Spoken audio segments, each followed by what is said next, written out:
Judges chapter 19. And it came to pass in those days, when there was no king in Israel, that there was a certain Levite staying in the remote mountains of Ephraim. He took for himself a concubine from Bethlehem in Judah. But his concubine played the harlot against him, and went away from him to her father's house at Bethlehem in Judah, and was there 4 whole months. Then her husband arose and went after her, to speak kindly to her and bring her back, having his servant and a couple of donkeys with him. So she brought him into her father's house. And when the father of the young woman saw him, he was glad to meet him. Now his father-in-law, the young woman's father, detained him, and he stayed with him 3 days. So they ate and drank and lodged together. Then it came to pass on the 4th day that they arose early in the morning, and he stood to depart. But the young woman's father said to his son-in-law, "Refresh your heart with a morsel of bread, and afterward go your way." So they sat down, and the two of them ate and drank together. Then the young woman's father said to the man, "Please be content to stay all night, and let your heart be merry." And when the man stood to depart, his father-in-law urged him, so he lodged there again. Then he arose early in the morning on the 5th day to depart. But the young woman's father said, "Please, refresh your heart." So they delayed until afternoon, and both of them ate. And when the man stood to depart, he and his concubine and his servant, his father-in-law, the young woman's father, said to him, "Look, the day is not drawing toward evening. Please spend the night. See, the day is coming to an end. Lodge here, that your heart may be merry. Tomorrow go your way early, so that you may get home." However, the man was not willing to spend that night, so he rose and departed, and came opposite Jebus, that is, Jerusalem. With him were the 2 saddled donkeys. His concubine was also with him. They were near Jebus, and that day was far spent. And the servant said to his master, "Come, please, and let us turn aside into the city of the Jebusites, and lodge in it." But his master said to him, "We will not turn aside here into a city of foreigners, who are not of the children of Israel. We will go to Gibeah." So he said to his servant, "Come, let us draw near to one of these places, and spend the night in Gibeah, or in Ramah." And they passed by and went their way, and the sun went down on them near Gibeah, which belongs to Benjamin. They turned aside there to go in to lodge in Gibeah. And when he went in, he sat down in the open square of the city, for no one would take them into his house to spend the night. Just then, an old man came in from his work in the field that evening, who also was from the mountains of Ephraim. He was staying in Gibeah, whereas the men of the place were Benjamites. And when he raised his eyes, he saw the traveler in the open square of the city. And the old man said, "Where are you going? And where do you come from?"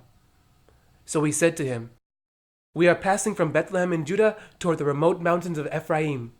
I am from there. I went to Bethlehem in Judah. Now I am going to the house of the Lord. But there is no one who will take me into his house, although we have both straw and fodder for our donkeys, and bread and wine for myself, for your female servant, and for the young man who is with your servant. There is no lack of anything." And the old man said, "Peace be with you. However, let all your needs be my responsibility. Only do not spend the night in the open square." So he brought him into his house and gave fodder to the donkeys. And they washed their feet and ate and drank. As they were enjoying themselves, suddenly certain men of the city, perverted men, surrounded the house and beat on the door. They spoke to the master of the house, the old man, saying, "Bring out the man who came to your house, that we may know him carnally." But the man, the master of the house, went out to them and said to them, "No, my brethren, I beg you, do not act so wickedly. Seeing this man has come into my house, do not commit this outrage. Look, here is my virgin daughter, and the man's concubine. Let me bring them out now. Humble them, and do with them as you please, but to this man do not do such a vile thing." But the men would not heed him. So the man took his concubine and brought her out to them. And they knew her and abused her all night until morning. And when the day began to break, they let her go. Then the woman came as the day was dawning, and fell down at the door of the man's house where her master was, till it was light. When her master arose in the morning, and opened the doors of the house and went out to go his way, There was his concubine, fallen at the door of the house with her hands on the threshold. And he said to her, "Get up, and let us be going." But there was no answer. So the man lifted her onto the donkey, and the man got up and went to his place. When he entered his house, he took a knife, laid hold of his concubine, and divided her into 12 pieces, limb by limb, and sent her throughout all the territory of Israel. And so it was that all who saw it said, "No such deed has been done or seen from the day that the children of Israel came up from the land of Egypt until this day. Consider it, confer, and speak up." Judges chapter 20. So all the children of Israel came out from Dan to Beersheba, as well as from the land of Gilead.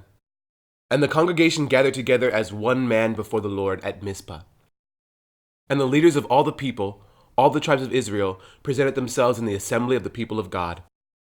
400,000 foot soldiers who drew the sword. Now the children of Benjamin heard that the children of Israel had gone up to Mizpah. Then the children of Israel said, "Tell us, how did this wicked deed happen?" So the Levite, the husband of the woman who was murdered, answered and said, "My concubine and I went into Gibeah, which belongs to Benjamin, to spend the night. And the men of Gibeah rose against me and surrounded the house at night because of me. They intended to kill me, but instead they ravished my concubine so that she died. So I took hold of my concubine, cut her in pieces, and sent her throughout all the territory of the inheritance of Israel, because they committed lewdness and outrage in Israel. Look, all of you are children of Israel. Give your advice and counsel here and now." So all the people arose as one man, saying, "None of us will go to his tent, nor will any turn back to his house. But now this is the thing which we will do to Gibeah. We will go up against it by lot. We will take 10 men out of every 100 throughout all the tribes of Israel, 100 out of every 1,000, and 1,000 out of every 10,000, to make provisions for the people, that when they come to Gibeah in Benjamin, they may repay all the vileness that they have done in Israel." So all the men of Israel were gathered against the city, united together as one man. Then the tribes of Israel sent men through all the tribe of Benjamin, saying, "What is the wickedness that has occurred among you? Now therefore, deliver up the men, the perverted men who are in Gibeah, that we may put them to death and remove the evil from Israel." But the children of Benjamin would not listen to the voice of their brethren, the children of Israel. Instead, the children of Benjamin gathered together from their cities to Gibeah to go to battle against the children of Israel. And from their cities at that time, the children of Benjamin numbered 26,000 men who drew the sword, besides the inhabitants of Gibeah, who numbered 700 select men. Among all this people were 700 select men who were left-handed. Everyone could sling a stone at a hair's breadth and not miss. Now besides Benjamin, the men of Israel numbered 400,000 men who drew the sword. All of these were men of war. Then the children of Israel rose and went up to the house of God to inquire of God. They said, "Which of us shall go up first to battle against the children of Benjamin?" The Lord said, "Judah first." So the children of Israel rose in the morning and encamped against Gibeah. And the men of Israel went out to battle against Benjamin. And the men of Israel put themselves in battle array to fight against them at Gibeah. Then the children of Benjamin came out of Gibeah, and on that day cut down to the ground 22,000 men of the Israelites. And the people, that is, the men of Israel, encouraged themselves and again formed the battle line at the place where they had put themselves in array on the first day. Then the children of Israel went up and wept before the Lord until evening, and asked counsel of the Lord, saying, "Shall I draw near for battle against the children of my brother Benjamin?" And the Lord said, "Go up against him." So the children of Israel approached the children of Benjamin on the second day, and Benjamin went out against them from Gibeah on the second day, and cut down to the ground 18,000 more of the children of Israel. All these drew the sword. Then the children of Israel, that is, all the people, went up and came to the house of God and wept. They sat there before the Lord and fasted that day until evening, and they offered burnt offerings and peace offerings before the Lord. So the children of Israel inquired of the Lord.